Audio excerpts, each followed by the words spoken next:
Bienvenue sur la chaîne YouTube de l'église La Bonne Nouvelle. Nous allons écouter le message que Dieu a mis sur le cœur de pasteur. Soyez bénis et bonne écoute.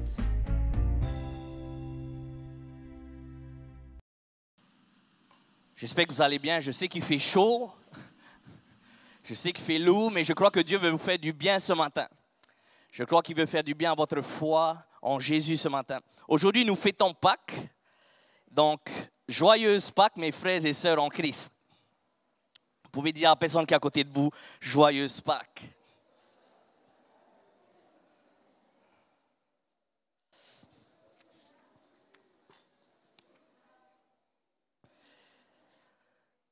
La Pâques est vraiment une fête importante pour nous chrétiens.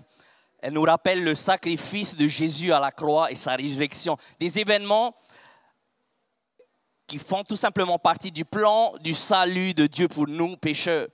Par le sacrifice de Jésus, nous sommes sauvés et libérés du péché. Amen. Et par la résurrection de Jésus, il a été validé en tant que sauveur, Christ et Messie. En fait, dans l'ordre chronologique des événements présentés par la Bible concernant la résurrection, le sacrifice et la résurrection, Jésus a été crucifié et mort un vendredi et il est ressuscité un dimanche matin. Donc, Jésus est vivant. Après un service de Pâques dans une église, il y a quelques années, une dame s'est approchée du pasteur et lui a demandé « Pasteur, qu'est-ce qui s'est passé après que Jésus soit ressuscité ?» Le pasteur, il a répondu « Eh bien, il est remonté au ciel et il est toujours vivant. » Du coup, elle a répondu « Je sais qu'il est ressuscité, mais il est vraiment vivant ?» Le pasteur, il a déclaré « Oui, il est vivant. » Du coup, elle a dit « Vivant, vivant, vivant, pourquoi tu ne me l'as pas dit ?» 2 semaines après cette discussion, elle a téléphoné tous ceux qu'elle connaissait. Elle a dit « Jésus, il est vivant, Jésus, il est vivant. Saviez-vous qu'il est vivant ?» Donc, je vous le dis clairement ce matin, Jésus, il est vivant. Jésus, il est mort sur la croix pour nos péchés, mais il est ressuscité et aujourd'hui encore, il est vivant. Nous allons nous concentrer ce matin sur le jour de la résurrection, selon ce que dit l'évangile de Luc. Le titre du message est « La résurrection de Jésus ». Je vous invite juste à fermer les yeux, je vais prier. Seigneur, merci pour cette Pâque qui nous rappelle que tu es mort pour nos péchés, mais que tu es ressuscité, que tu es vivant. Et ce matin, Seigneur, ton Église te célèbre, toi, le Sauveur vivant. Merci, Jésus, pour le message que tu as pour nous ce matin. Merci, Jésus, de toucher nos cœurs, de fortifier notre foi en toi. Merci, Jésus, de fortifier ton Église ce matin. Merci, Jésus, de toucher le cœur de toutes les personnes. En ton nom, nous prions. Amen. Nous allons lire ensemble donc ce que l'évangile de Luc raconte sur l'événement de la résurrection de Jésus. Vraiment, qu'est-ce que Luc a écrit sur la résurrection de Jésus? Il y a des choses quand même à savoir sur Luc. C'était un homme cultivé, c'était un médecin de profession à l'époque, qui n'a lui-même pas vu Jésus de ses propres yeux et pas entendu Jésus de ses propres oreilles. Mais il a fait des recherches sur la vie de Jésus auprès de témoins. Et ensuite, il a écrit l'évangile. Ensuite, il a écrit ce que nous connaissons comme l'évangile de Luc, en étant conduit, bien sûr, par l'Esprit de Dieu, mais en restant fidèle à ce que les témoins lui ont dit, à ce que les témoins ont eux-mêmes vu et entendu. Donc, il raconte la résurrection dans son évangile. On lit au chapitre 24, à partir du verset 1. Je vais lire. Le premier jour de la semaine, elles se rendirent au sépulcre de grand matin, portant les aromates qu'elles avaient préparés, et quelques personnes les accompagnaient. Elles trouvèrent que la pierre avait été roulée de devant le sépulcre. Et étant entrées, elles ne trouvèrent pas le corps du Seigneur Jésus. Comme elles ne savaient que penser de cela, voici 2 hommes leur apparurent en habits resplendissants. Saisies de frayeur, elles baissèrent le visage contre terre. Mais il leur dit, « Pourquoi cherchez-vous parmi les morts celui qui est vivant? Il n'est point ici, mais il est ressuscité. » Dites-le avec moi, « Il est ressuscité. » Souvenez-vous de quelle manière il vous a parlé lorsqu'il était encore en Galilée et qu'il disait, « Il faut que le Fils de l'homme soit livré entre les mains des pécheurs, qu'il soit crucifié et qu'il ressuscite le 3e jour. » Et elles se souvinrent des paroles de Jésus. Alors, à leur retour du sépulcre, elles annoncèrent toutes ces choses aux 11 et à tous les autres. Celles qui dirent ces choses aux apôtres étaient Marie de Magdala, Jeanne, Marie, mère de Jacques, et les autres qui étaient avec elle. Ils tinrent ces discours pour des rêveries et ils ne crurent pas ces femmes. Voilà que le premier jour de la semaine, le dimanche, des femmes vont voir le tombeau où le corps de Jésus a été placé après sa crucifixion. Et là, elles ne trouvent pas son corps. Et elles ont peur. Des anges apparaissent et les rassurent en leur disant que Jésus est vivant, comme il l'avait prédit avant sa crucifixion. Ce qu'elles vont ensuite annoncer aux disciples de Jésus qui, eux, ont du mal à croire tout de suite. Donc, les premiers témoins du tombeau vide, de la résurrection de Jésus, sont des femmes. Pour nous, ça a l'air anodin. Mais à cette époque, il faut savoir que les femmes n'étaient pas très bien considérées comme aujourd'hui. La parole des femmes n'aurait pas été bien reçue. Des femmes qui témoignaient n'étaient pas bien vues, n'étaient pas bien reçues. Donc à cette époque, si vous vouliez faire croire votre histoire, ce que vous voulez raconter, au plus grand nombre de monde possible, vous n'auriez pas choisi des femmes, ni le témoignage des femmes. La seule raison qui a poussé Luc à raconter que ce sont des femmes qui ont été les premières à voir le tombeau vide est que c'est ce qui s'est passé. Tout simplement. Les femmes ont été les premiers témoins oculaires du tombeau vide. Luc n'a fait que raconter ce qui s'est passé. Il n'a pas cherché à raconter l'événement, nous quand on était petits, avec des détails, et moi, méchant quand j'étais petit, je faisais carrément des trucs de fou. On aime bien exagérer, on aime bien rajouter des petits détails pour qu'on nous voit comme des super-héros. Waouh, toi, tu étais vraiment exceptionnel. Luc n'a pas cherché à raconter de manière la plus crédible possible, avec des détails soigneusement choisis. Il a raconté l'événement comme il s'est déroulé. Un professeur universitaire et spécialiste du Nouveau Testament a déclaré que le récit dans Luc chapitre 24 a tous les signes, toutes les marques, non pas d'une littérature, non pas d'une religion, mais d'un témoignage de témoins oculaires. Luc a simplement reçu le témoignage et écrit le témoignage. Comme ça s'est passé, il a raconté les faits. C'est ce qui s'est passé ce jour-là. Le tombeau, il était vide. Le corps de Jésus n'était plus là. On a vu des anges. Ils nous ont rappelé que Jésus est ressuscité vivant. Si Luc avait été avec nous ce matin à parler du jour de la résurrection, il n'aurait pas, je crois, réfléchi sur le sujet, cherché à raconter une belle histoire. Ils auraient dit tout simplement ce qu'il a entendu. Les faits venant de témoins oculaires. Il nous aurait dit, en plus de ça, en d'autres mots, si vous voulez savoir ce qui s'est passé, allez voir ces femmes, parlez avec elles. Ce qu'elles m'ont dit, ce qu'elles ont vécu, elles vont vous le raconter. Ce dimanche matin, elles ont vu le tombeau vide. Elles ont annoncé qu'il était vide, que Jésus était ressuscité. Jésus n'était plus dans le tombeau parce qu'il est vivant. Et depuis cet événement historique, il a bouleversé l'histoire.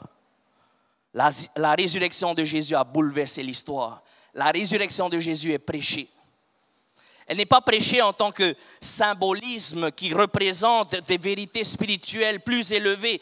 Comme le dit Timothée Keller, un pasteur et auteur chrétien, la résurrection est un fait accompli.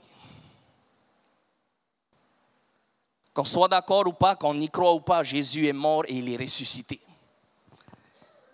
C'est un message qui, lorsqu'on y pense, peut offenser ou transformer ou bouleverser. Prenons l'exemple de Saul de Tarse, un homme qui était super religieux, qui lui aussi a été offensé par ce message concernant Jésus, le Messie, le Sauveur ressuscité. Il a été offensé par l'idée de ne plus avoir besoin de temple, de ne plus avoir besoin de sacrifices pour les péchés. Lui qui a appris pendant longtemps plusieurs pratiques religieuses, Saul de Tarse a été offensé par le christianisme, véhiculant son message de Jésus est le sauveur ressuscité, jusqu'à ce que lui-même rencontre le sauveur ressuscité, Jésus vivant. Le ressuscité a transformé sa vie, a bouleversé sa vie. Il est devenu Paul, comme on le connaît bien, mes frères et sœurs, un chrétien qui a annoncé la bonne nouvelle de Jésus mort, ressuscité, pour nous pécheurs partout où Dieu l'a envoyé. Une chose à retenir pour nous ce matin, c'est que la résurrection de Jésus est un événement historique qui a bouleversé l'histoire. Une deuxième chose à retenir pour nous ce matin, c'est que la résurrection de Jésus est un événement clé pour comprendre toutes les Écritures bibliques. Plus tard, ce même dimanche, Luc raconte que 2 disciples marchaient vers une ville appelée Emmaüs, qui se trouvait un peu plus loin. Et en chemin, Jésus s'approche d'eux. Mais les disciples ne le reconnaissent pas. Là, Jésus il venait de ressusciter. Et là, il s'approche des 2 disciples. Mais ils ne le reconnaissent pas. Jésus, voyant qu'ils étaient tristes, il leur demande quel est le sujet de leur discussion qui les rendait tristes. Du coup, les 2 disciples lui répondent en racontant ce qui était arrivé à Jésus, alors qu'ils ne reconnaissent pas qu'il est là. Il a été condamné, crucifié, il est mort. Ils lui disent aussi que des femmes leur ont dit que son corps n'était plus dans le tombeau ce matin-là et qu'il est maintenant vivant. Et ils lui disent que d'autres disciples sont allés vérifier, qu'ils ont vu qu'il n'y avait plus de corps. Et Jésus qui leur répond, on lit à partir du verset 25.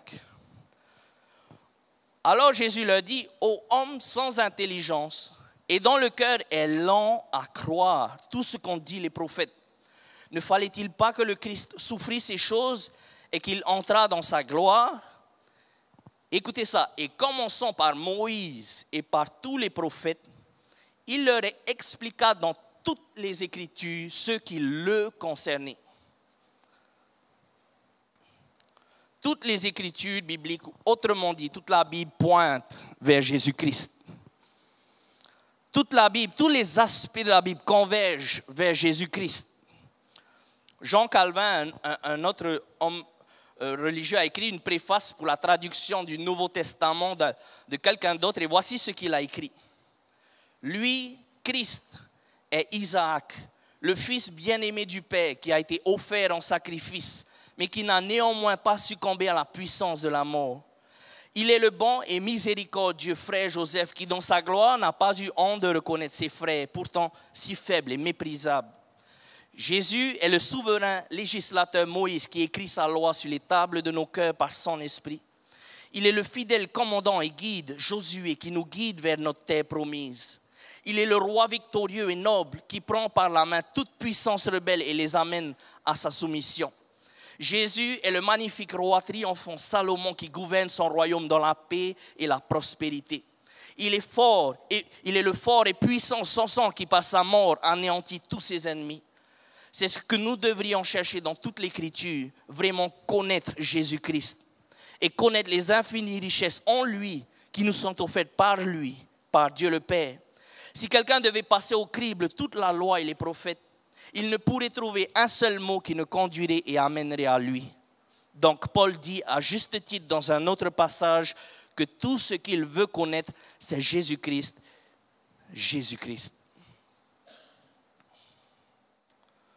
Toutes les Écritures, autrement dit, toute la Bible pointe vers Jésus-Christ. La résurrection de Jésus est un événement clé pour comprendre toutes les Écritures bibliques. Ce que la Bible dit de lui nous pointe forcément vers lui. La résurrection de Jésus est un événement important dans l'affirmation de son autorité. Il est intéressant de voir encore une fois dans Luc chapitre 24 que Jésus fait référence à lui comme le Christ. Le mot Christ vient du mot grec Christos qui veut dire aussi loin. Celui que les Juifs attendaient pour être délivrés. Il n'est cependant pas venu les délivrer de l'oppression romaine, de la manière dont les Juifs s'attendaient, c'est-à-dire en conquérant puissant, venant avec son armée pour anéantir l'armée romaine. il est venu comme un serviteur humble, donner sa vie sur la croix pour sauver les pécheurs que nous sommes. Les Juifs, ils ne pouvaient pas accepter un roi qui semblait faible au point d'être cloué sur une croix. Les Romains non plus ne pourraient pas croire qu'un tel homme qui subissait et souffrait la souffrance la plus atroce que eux, Romains, pouvaient infliger, soit un roi. Pourtant, Jésus est venu vaincre le mal, le péché et la mort. Jésus a vaincu et il est ressuscité. Sa résurrection affirme qui il est, affirme celui qu'il dit qu'il est. Il est le Christ, il est le roi. La mort elle-même ne pouvait pas le retenir. C.S. Lewis, un auteur chrétien, a dit « Si vous ne reconnaissez pas Jésus comme votre roi, vous servirez quelqu'un d'autre. Vous plierez le genou devant quelqu'un. » Mes frères et sœurs, mes amis, nous avons besoin d'un roi. Nous avons besoin de servir quelqu'un. Jésus est ce roi dont nous avons besoin. Obéissons-le. Traitons-le comme notre roi. Faisons ce qu'il dit de faire, même si nous ne le voulons pas. Faisons-lui confiance. Acceptons ce qu'il permet dans nos vies, qu'on le comprenne ou pas. Appuyons-nous sur lui. Faisons de Jésus notre roi et attendons-nous à de grandes choses de lui. Parce qu'il est le roi, il est le ressuscité. La résurrection de Jésus est un événement important dans l'affirmation de son autorité.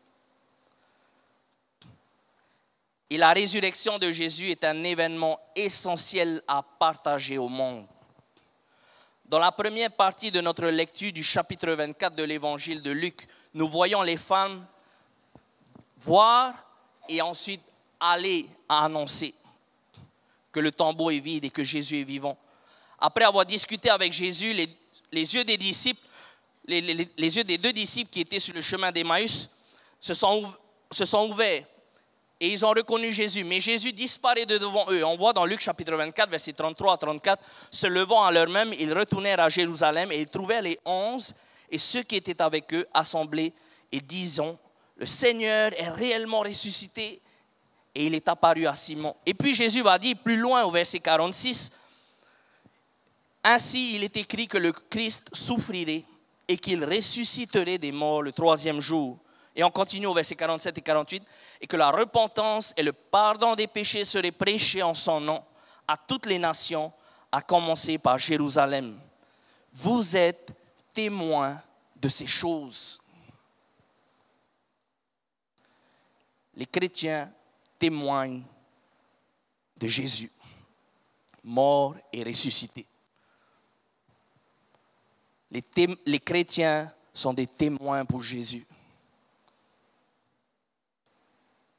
Connaître, croire en la bonne nouvelle de Jésus nous donne un message aussi à partager au monde. Ce n'est pas juste les pasteurs qui partagent la bonne nouvelle. Je ne sais pas depuis quelle époque cette idée a commencé à se propager dans l'Église, mais c'est les chrétiens qui partagent la bonne nouvelle. Le message de la bonne nouvelle, le message qui parle du seul espoir pour l'humanité qui va vers le jugement de Dieu. Celui qui sauve, celui qui guérit, celui qui libère. Je ne sais pas vous, mais souvent quand je parle avec quelqu'un depuis que Omnatua est né, d'un docteur, parce que soit il est malade, soit c'est nous qui sommes malades, du coup on veut le préserver, du coup on veut vite aller voir un bon docteur, du coup on s'informe. Et dès qu'on trouve un bon docteur et qu'on parle ensuite avec les autres, qu'est-ce qu'on va dire? On va tout de suite dire, hey, ce docteur-là, il faut que tu ailles le voir, c'est un bon docteur. On a été le voir, ça marche, on est guéri, c'est super, il s'occupe bien de... Ben, je crois que c'est un peu la même chose, mais fois 1000, en tant que chrétien. Hey, il faut que tu ailles voir Jésus. Il faut que tu ailles voir Jésus. Il m'a sauvé, il a changé mon cœur, il m'a délivré de mes péchés, il m'a pardonné. Et je suis rempli de paix aujourd'hui. Parce qu'on est des témoins. On n'est pas des avocats, c'est-à-dire on ne va pas aller dire hey, il faut que tu crois, il faut que se disputer avec les gens. On témoigne et on dit simplement qui est Jésus et ce que Jésus fait, ce que Jésus a fait.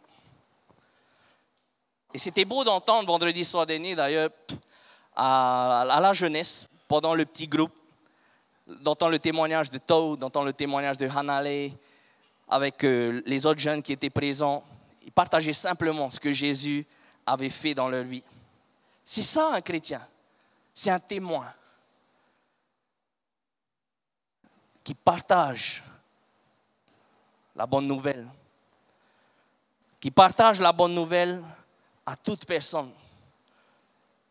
Pourquoi? Parce que c'est le seul espoir.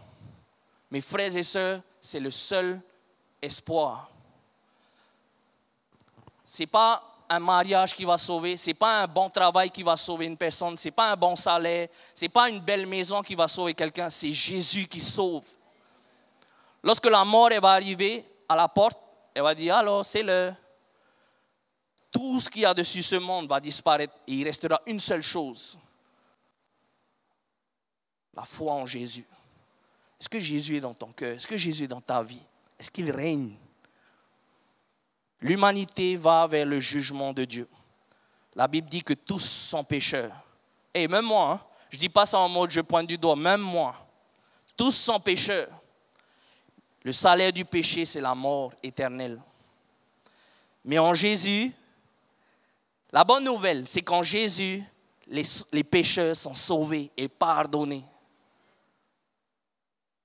Et en lui, nous avons l'espoir. Est-ce que c'est une bonne nouvelle pour vous aujourd'hui? Pour ceux qui croient en Jésus, ils ont l'espoir. Ils ont l'espoir d'un avenir certain, l'espoir d'un avenir personnel, l'espoir d'un avenir sûr et l'espoir d'un avenir inimaginablement magnifique. Épicure, un des grands philosophes grecs, croyait que lorsqu'on mourait, on disparaissait tout simplement. C'est-à-dire, on meurt et il n'y a plus rien après. Mais si on parlait, nous, aux témoins de la résurrection de Jésus, c'est-à-dire aux femmes, les témoins qu'on trouve dans Luc chapitre 24, elles nous auraient dit qu'après la mort, il n'y a pas rien. La résurrection de Jésus montre qu'il y a quelque chose, il y a de l'espoir après la mort. Donc, grâce à la résurrection de Jésus, nous avons l'espoir d'un avenir certain. Après la mort, en Jésus, il y a un avenir certain. Et dès que vous croyez, si vous avez à cœur, vous pouvez dire Amen. Il y a aussi l'espoir d'un avenir personnel, c'est-à-dire les stoïciens, tout comme les philosophes orientaux, disent que lorsqu'on meurt, on continue d'exister, mais dans une autre forme. On meurt et on continue d'exister dans une forme présente dans l'univers. Mais Jésus-Christ, lorsqu'il est ressuscité, il s'est montré en personne après sa résurrection. Il a dit dans Luc chapitre 24, à partir du verset 38, « Pourquoi êtes-vous troublés ?» Donc là, il parle à ses disciples après être ressuscité. « Et pourquoi pareille pensée s'élève-t-elle dans vos cœurs? Voyez mes pattes, ma queue. Non, voyez mes mains et mes pieds. C'est bien moi. Touchez-moi et voyez. Un esprit n'a ni chair ni os, comme vous voyez que j'ai. » En disant cela, il leur montra ses mains et ses pieds. L'espoir que nous avons en Jésus n'est pas abstrait. C'est personnel. On a aussi l'espoir d'un avenir sûr. Sûr, c'est-à-dire sans séparation. C'est sûr que la mort ne pourra pas nous séparer de notre Sauveur et de l'amour que nous avons en lui. Nous pouvons être sûrs que grâce à la résurrection de Jésus, nous ne serons jamais séparés de l'amour du Père, de l'amour de Jésus-Christ et de l'amour des autres. Cet amour, nous l'avons dès que nous croyons et nous abandonnons à Jésus. Et nous ne serons jamais séparés de cet amour. J'ai lu l'histoire d'une femme qui un jour a été diagnostiquée avec une maladie en phase terminale alors qu'elle préparait les choses avant de mourir, elle a contacté un pasteur, son pasteur, et lui a demandé de venir chez elle pour discuter de ses derniers souhaits. Du coup, lors de la discussion, elle a dit au pasteur quel chant elle voulait qu'il chante durant ses funérailles, quel verset il voulait qu'il lise, les vêtements qu'elle voudrait porter. Elle lui a dit aussi qu'elle voudrait être enterrée avec sa Bible. Et alors que le pasteur se préparait à s'en aller, après la fin de la discussion, elle lui a dit « J'ai un dernier souhait, pasteur. » Du coup, le pasteur s'est tourné, l'a regardé, en lui demandant « C'est quoi ton souhait ?» Et elle lui a dit qu'elle aimerait être enterrée avec une fourchette à la main droite. Du coup, le pasteur, ne sachant quoi dire, l'a regardée. Elle a continué en disant que pendant des années, elle a pu profiter de moments de communion avec les frères et sœurs en Christ autour d'un bon repas. Et souvent, après que le plat principal était terminé et que les couverts étaient débarrassés, il y avait toujours quelqu'un qui disait « Gardez votre fourchette ». Et elle expliqua que c'était son moment préféré parce qu'elle savait que quelque chose de meilleur arrivait, son dessert. C'est-à-dire un dessert au chocolat ou une tarte à la pomme. Du coup, elle a dit à son pasteur, donc quand les gens vont me voir dans le cercueil avec la fourchette à la main droite et qu'ils demanderont, pourquoi la fourchette? Dites-le, le meilleur est à venir. Pourquoi? Parce qu'elle croyait que Christ est ressuscité. Et que parce qu'il est ressuscité, le meilleur est à venir. Et que nous avons de l'espoir en lui. L'espoir d'un avenir sûr. La résurrection de Jésus nous montre qu'il y a de l'espoir. L'espoir d'un avenir certain, l'espoir d'un avenir personnel, l'espoir d'un avenir sûr. Et l'espoir d'un avenir inimaginablement magnifique. On ne peut pas imaginer. Mais ça nous attend et c'est vrai. On peut tomber dans le pessimisme et se dire que l'avenir sera seulement sombre lorsqu'on regarde les événements présents, les événements qui nous entourent. Et je me suis souvent questionné ces derniers temps. Parce que je vois guerre ici, guerre là-bas, conflit entre tel pays. Même ici en Polynésie, ça ne va pas. Il y a plein d'événements tragiques. Et je me suis dit, et j'entends les gens dire, c'est sûr, Jésus va bientôt revenir. Mais je me suis dit, et quand il y avait la guerre avant, la première, la deuxième, et d'autres événements, c'était tragique aussi, c'était fou. Et dans tous ces événements, on peut facilement être pessimiste et parler du retour de Jésus, mais en tant que pessimiste, dire c'est la fin, c'est nul, c'est noir. Et lorsqu'on retourne à cette époque, lorsque Jésus a donné sa vie sur la croix, c'était sombre. Lorsque son corps était dans le tombeau, c'était sombre. En tant que pessimiste, on aurait pu aussi se dire à cette époque, l'avenir est sombre. Mais la résurrection de Jésus donne de l'espoir. L'espoir d'un avenir brillant et inimaginablement magnifique. Peu importe ce qu'on traverse, peu importe l'époque, tant que Jésus n'est pas revenu, l'avenir reste quand même glorieux pour nous. Mes frères et sœurs, l'avenir d'un inimaginablement magnifique nous attend. Il y a une chose qui diffère entre Simone et moi, c'est que ça ne me dérange pas, on aime regarder des films, et ça ne me dérange pas de connaître la fin en avance. Elle déteste ça. Du coup, des fois on est ensemble, on parle d'un film avec quelqu'un et je demande, c'est quoi la fin? C'est quoi la fin? Elle a dit, arrête, chut, ne dis pas. Elle préfère découvrir le film en le regardant. Moi, du coup, lorsque je connais le film en avance, c'est-à-dire la fin du film, je le regarde et je le vis différemment d'elle. Parce que je connais le déroulement du film. Je sais ce qui attend, je sais ce qu'il y a à la fin, je sais ce qui va se passer. Du coup, tout le temps, comme moi je connais en avance et elle non, moi je suis relax. Je ne suis pas crispé, je ne suis pas stressé à certains moments du film où c'est tendu. Mais je crois qu'on pourrait voir de la même façon ce que la Bible dit. que Jésus a fait pour nous en mourant sur la croix, en étant mis dans le tombeau. Peu importe à quel point les choses peuvent sembler sombres, nous n'avons rien à craindre parce que nous connaissons la fin de l'histoire. Jésus est ressuscité, Jésus est vainqueur. Peu importe ce qu'on vit aujourd'hui, en tant qu'enfant de Dieu, en tant que chrétien, si on continue à persévérer dans la foi, à connaître Jésus, à suivre Jésus, à se soumettre à son autorité, la fin est glorieuse. Parce que Jésus est ressuscité. Jésus est vivant. Amen. J'invite le groupe de louanges à revenir. C'est tellement important pour nous. La Pâque, elle est importante pour nous, chrétiens, parce qu'elle nous rappelle le sacrifice de Jésus à la croix et la résurrection de Jésus. Des événements qui font partie du plan du salut de Dieu pour nous pécheurs. Par le sacrifice de Jésus, on est sauvé, on est libéré du péché. Par la résurrection de Jésus, il a été validé en tant que sauveur. Christ, Messie. La résurrection de Jésus est un événement historique qui a bouleversé l'histoire. Un événement clé pour comprendre toutes les écritures bibliques.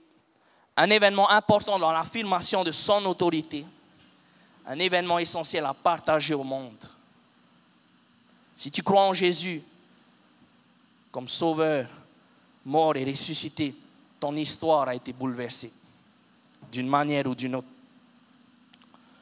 Tu vis pour connaître Jésus. Tu vis sous l'autorité de Jésus, le roi des rois. Et tu vis pour le faire connaître. Mes frères et sœurs en Christ, je rappelle que c'est notre mission à nous ici à la Bonne Nouvelle. Partager la bonne nouvelle de Jésus, mort et ressuscité pour nous pécheurs, afin d'amener de nouvelles personnes à connaître Jésus et afin de faire d'elles des disciples de Jésus. C'est notre mission. Et nous croyons que c'est la vision aussi de Dieu pour nous ici à la Bonne Nouvelle. Faire la différence partout où Dieu nous envoie dans la vie d'une personne à la fois. Et comment? En partageant la bonne nouvelle de Jésus avec ceux qui nous entourent. Jésus a dit après sa résurrection, dans Matthieu chapitre 28, à partir du verset 18, « Tout pouvoir m'a été donné dans le ciel et sur la terre. Allez, faites de toutes les nations des disciples, les baptisant au nom du Père, du Fils et du Saint-Esprit, et enseignez-leur à observer tout ce que je vous ai prescrit. Et voici, je suis avec vous tous les jours jusqu'à la fin du monde. » Amen. Fa'a a besoin de Jésus. Mes frères et sœurs, s'il vous plaît, entendez-moi ce matin. Fa'a a besoin de Jésus. Tahiti a besoin de Jésus. La Polynésie française a besoin de Jésus. Je ne sais pas d'où tu viens, je ne sais pas où tu en es aujourd'hui dans ta relation avec Jésus, mon frère, ma soeur, mais je sais qu'il y a ce besoin. Et peut-être que tu te demandes aujourd'hui, mais je ne sais pas quoi faire dans ma vie, je sais. Voilà le besoin que Jésus nous présente ce matin. Et l'invitation à revenir à lui, peut-être, mais à aller avec lui aussi, surtout. Toute notre vie, qu'on soit pasteur, qu'on soit membre d'église simple qui sert dans un ministère ou un autre, ou peut-être pas encore, on ne sert pas encore, peu importe qui on est, qu'on soit chrétien, disciple, témoin à l'action. En partageant la bonne nouvelle. Nous croyons vraiment que Dieu nous appelle ce matin à partager Jésus partout où Dieu nous envoie. Et comme on a présenté dimanche dernier la vision de la multiplication de l'Église, nous croyons que Dieu va nous envoyer dans toute la Polynésie au travers d'un moyen ou d'un autre. Pourquoi? Parce que la Polynésie a besoin de Jésus. Prions pour ces choses. Partageons ces choses. Christ est vivant. Le meilleur est à venir. Aujourd'hui, peut-être que tu es là et tu entends cette bonne nouvelle pour la première fois. Oui, la bonne nouvelle, ce n'est pas juste le nom de notre église. C'est surtout l'histoire de Jésus pour nous. L'espoir en Jésus pour nous. celui qui est venu sur terre, qui est mort pour nos péchés, pour nous pécheurs, par amour pour nous, pour toi, pour que tu sois sauvé et libéré du péché comme nous. Jean chapitre 3 verset 16 résume bien et dit, car Dieu a tant aimé le monde. Tu peux enlever le monde et mettre ton prénom, car Dieu a tant aimé ton prénom, qu'il a donné son Fils unique, afin que quiconque croit en lui ne périsse point, mais qu'il ait la vie éternelle. La Bible dit que si tu crois en lui, si tu te repens, ça dit que tu fais 180 degrés dans ta vie en abandonnant tes péchés, en suivant Jésus, tu seras sauvé. Je demande à tout le monde de fermer les yeux. Si aujourd'hui dans ton cœur tu crois en Jésus, tu veux suivre Jésus, je t'invite juste à lever la main et on va prier ensemble. Dis Seigneur, c'est moi, je crois, c'est toi le Sauveur. Vous pouvez baisser la main, merci. J'invite ceux qui ont levé la main avec l'Église à prier après moi. Seigneur Dieu, je reconnais que je suis pécheur. Je te demande pardon pour mes péchés. Je me détourne de mes péchés aujourd'hui. Je me tourne complètement vers Jésus. Je crois qu'il est le Sauveur du monde et le ressuscité. Je le reçois aujourd'hui comme mon Sauveur, mon Roi. Aide-moi à le connaître et à le suivre toute ma vie. Au nom de Jésus, je prie. Amen. Merci d'avoir suivi le message. Nous vous invitons à nous rejoindre en présentiel. Pour plus d'informations, je vous invite à cliquer sur le lien mis en descriptif de cette vidéo. N'hésitez pas à mettre un like et à vous abonner. À bientôt à l'Église La Bonne Nouvelle.